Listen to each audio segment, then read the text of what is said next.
In other terms, as you can see right here, major disappointments. However, if you go below this line, you'll see this green circle. These are your teams that have done a lot with a little. More than likely, out of all those teams that just listed off in this area, this is where your champion's coming from.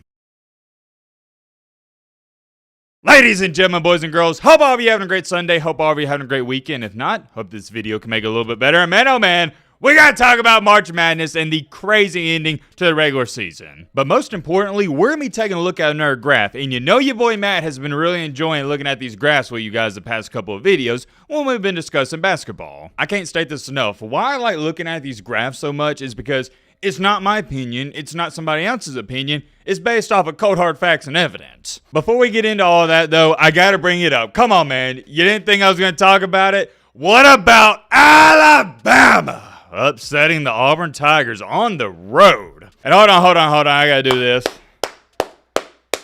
Clap it up to the Alabama basketball team and Mark Sears, man. Nobody deserves that game winner more than him. For those of you who don't know, maybe you are new to this channel, your boy Matt is a big-time Alabama basketball fan. I go for Alabama and everything. I picked Alabama to win the game, they won, and outside of Alabama winning, that was one of the best college basketball games you're ever going to see. You had two of the best teams in the nation going at it head-to-head in a hostile road environment, and also your star players, they were balling out. I know Mark Sears kind of struggled, but it wasn't because he played horrendous. It's more so Auburn was taking him away. You got Grant Nelson from Alabama. Oh, no, I got to clap it up. I got to clap it up big time to Grant Nelson. He turned into Larry Bird. Last time Grant Nelson played that good was in the NCAA tournament against North Carolina. And what about that dunk? Whew! He threw that thing down on Carwell. And I got to clap it up to Johni Broome. He played fantastic as well. He had 34 points. But I'd say the unsung hero in the game for Alabama that nobody's going to talk about too much due to Grant Nelson playing fantastic, and you also had Mark Sears hitting the game winner, was Philon, the true freshman. He came up big. It was cool to see the star true freshman, Pettiford and Philon going at it as well. And here's the last thing I'm going to say before we get a move on. CBM, a.k.a. Chad Baker-Mazar, we got to ban this guy. What are we doing? If you were to look up the definition, hold on, actually, let me say this. I originally thought the definition of menace to society was KD Johnson. If you know, you know. I'm not even going to talk about it. If you remember KD Johnson from Auburn, you know. I thought he was a menace to society. But I think Chad Baker-Mazar might be worse. KD Johnson was just a psycho, right? He was just crazy. He was a lunatic. He's the type of guy get one rebound and start screaming for no reason. But Chad Baker-Mazar, he actually hurting people. That elbow he threw to Chris Youngblood, he shouldn't have just been kicked out of the game. I think he needs to be suspended for 1 to 2 games, maybe even the entire SEC tournament. And I know some of you are going to say, Matt, that's crazy. Not really. This isn't his first run-in, by the way. It's not his first rodeo, pal. He's a dirty player. And that elbow, I mean, you're talking about that could have seriously hurt somebody. It could have killed Chris Youngblood. If you hit somebody in the back of the head or the side of the head at the right angle, right spot, yeah, it can do some serious damage, but that's really a different conversation for a different day. All in all, fantastic game. And outside of that, there wasn't a lot going on Saturday. You did have the Johnny St. John's with the buzzer beater against Marquette. That was awesome. Kentucky had a very nice road win, and the Dukies beat North Carolina, but is anybody shocked by that? No. Me personally, I don't think North Carolina should be in the tournament. I mean, what does that make them now? 1-11? Let me say that again. 1-11 against quad 1 teams. North Carolina's just not very good, and it's not even one of those situations where they got talent and they can't put it together. No, they're just not good. Did want to start this video by talking about some of the Saturday games. Let's move on to our graphs. We've talked about the trapezoid of excellence a lot in the past 2 videos. If you have no idea what I'm talking about, I'm not going to go over it too much in this video. Watch some of the recent ones. The second graph I showed you in the previous video was this one right here. In the very light shade of blue, you got the happy to be here category. If you see your team here, these are your teams that are just fortunate to make the tournament, make the field. Above them, you got hit or miss. They could either get upset in the first round, or they may catch on fire. Above them, you got your Final Four potential teams like Alabama, the Zags, Texas Tech, Florida. They got Wisconsin in there, Clemson, Iowa State, Michigan State, St. John's, Tennessee. There's a couple more I missed. And last but not least, your title favorites, Auburn, Duke, Houston, and I'd agree with that. I'd actually, if it was up to me, I'd throw Florida in there. But remember, this based off of Facts and numbers. For me, and this is just me, I don't think Houston has that great of a chance to win a championship. They just can't score enough points. With the title favorites, if you want to have 4 teams in there, that's cool. But if it's just 3, I'm saying Auburn, Duke, and Florida. And that's even with Auburn losing to Alabama. I can't throw Alabama in that title favorite category just due to, they're going to score 100 points, but they may also give up 99.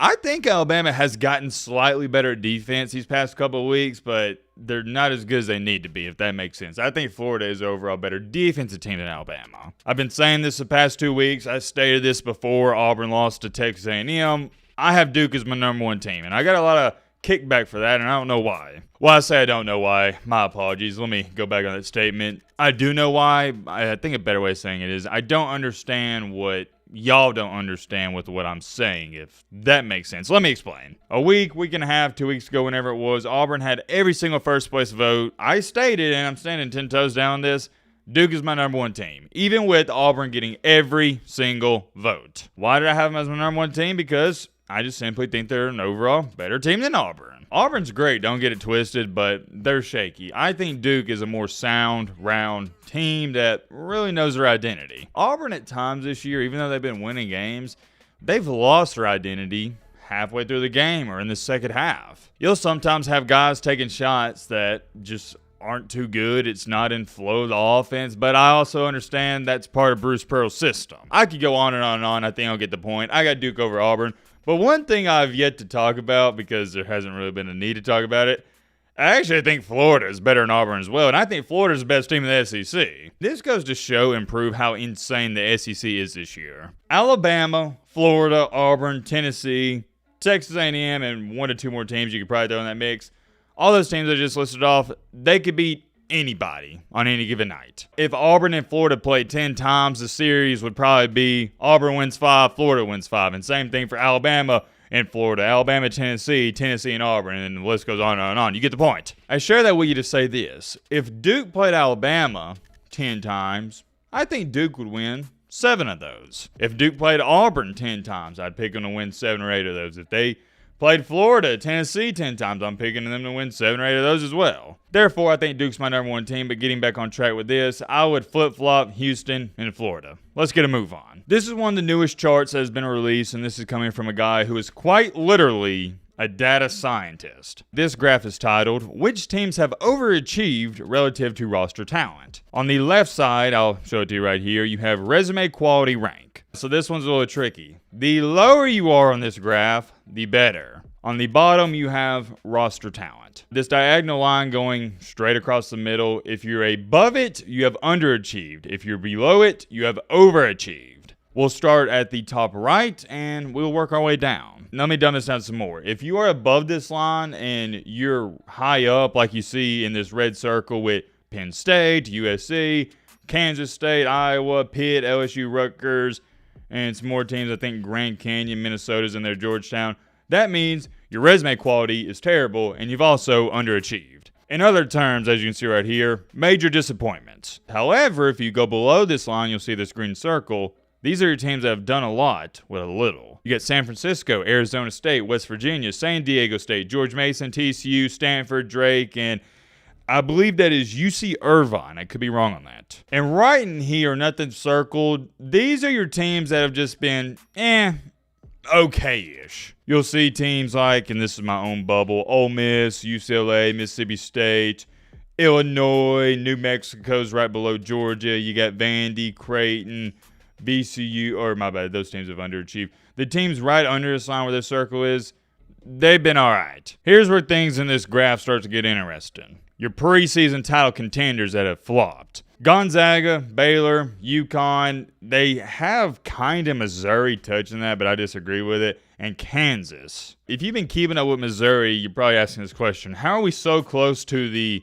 that red circle and we're above the underachieve line? Because technically, according to this graph, Missouri has underachieved. So has Arizona, the BYUs, Maryland, Kentucky, Purdue, Iowa State, and Texas Tech. The good news is you're pretty low on this graph, and when I mean low, I mean to the lowest left corner. Here's the bad news. Technically, you have still somewhat underachieved just due to all the talent you had on your roster, which makes sense for most of these teams you're looking at right here, except for Missouri, probably. They're the one outlier. This is where things get really cool. This is your unexpectedly great season area. Michigan, Michigan State, Clemson, Louisville, Marquette, Texas A&M, Oregon, Wisconsin, and right around that, you got Ole Miss, St. Mary's, and Memphis. But even teams like UCLA, Mississippi State, Illinois, Vandy, Georgia, New Mexico, they've had great years according to this, I was about to call it a chart, it's a graph. Because as you can see, they're low, that means they got a good resume, but they have also overachieved because they're under this line. And last but not least, in the very bottom left, this is where you want to be. Technically, it's kind of shocking, Duke has underachieved. They're right above that line. But they're very close to it. Obviously, I'm nitpicking. If you're a Duke fan, do not freak out about this. On the line, you got Florida, and as you can see, it's kind of hard to see, actually. You got Houston buried under the Auburn logo, Alabama, and Tennessee. And yeah, St. John's are around that area. So Alabama and Tennessee are the ones, because it looks like Auburn and Houston are directly on it. Alabama, Tennessee, they have a great resume, and they've also overachieved. Now, if you gotta ask me, I'd say this graph is pretty spot on because you want to be low and to the left, preferably on the line or right below it or really far below it in some cases. And let's look at the teams that are either touching the line or right below it and also have a great resume. Duke, Houston, Auburn, Alabama, Florida, Tennessee, St. John's. I guess we could maybe throw, we're not going to throw Purdue in there. Michigan, Louisville, Marquette, Clemson, Michigan State. You got Texas A&M, Oregon, Wisconsin, St. Mary's, Memphis, Ole Miss, UCLA, Mississippi State, Vandy, Illinois, Georgia, and we'll stop with New Mexico. More than likely, out of all those teams I just listed off in this area, this is where your champion's coming from. I do believe teams like Kentucky, Missouri, Iowa State, Texas Tech, I really like those two teams, and UConn, I mean, come on, man. You got to be a fool to think UConn's not going to make a run. They're probably going to make a run with Dan Hurley. I'm not saying they're going to win it, but they could get hot, win some games. He's won back-to-back champs. You got to give him some respect. All those teams I just listed off, yeah, they're going to do good in March Madness. But at the same time, do I think Kentucky, Missouri, Arizona, Purdue, Iowa State, Texas Tech, UConn, or Kansas, Baylor, or even Gonzaga can win the whole thing? No, I do not. Let's check out some of these comments on the recent video. I told you I'd read off a couple. This is from David. I see he has a Houston Cougars profile picture, so I'm going to assume he is a Houston fan. Ken Palm himself says the SEC is overrated. Get ready for a lot of first weekend upsets.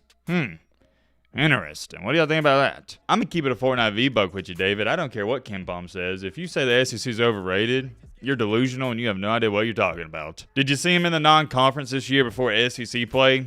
They beat the crap out of everybody. I can't remember the exact number, but over like a 2-week span in non-conference play, and by the way, this was during like the ACC, SEC Challenge or something like that, the SEC was 50-4 combined. So I got to disagree with you there, brother. And by the way, just because, and let's say this happens, hypothetically speaking, a lot of SEC teams lose in the first round, that doesn't mean the SEC is overrated because they lose a game in March Madness. That'd be the equivalent to saying that Texas didn't deserve to be in the college football playoff if they got upset by Arizona State. Like, come on, man. What are we doing? It's March with 3 S's. It says, hot take. Auburn doesn't make it to the Elite Eight. I don't think what happened, but they have got too hot.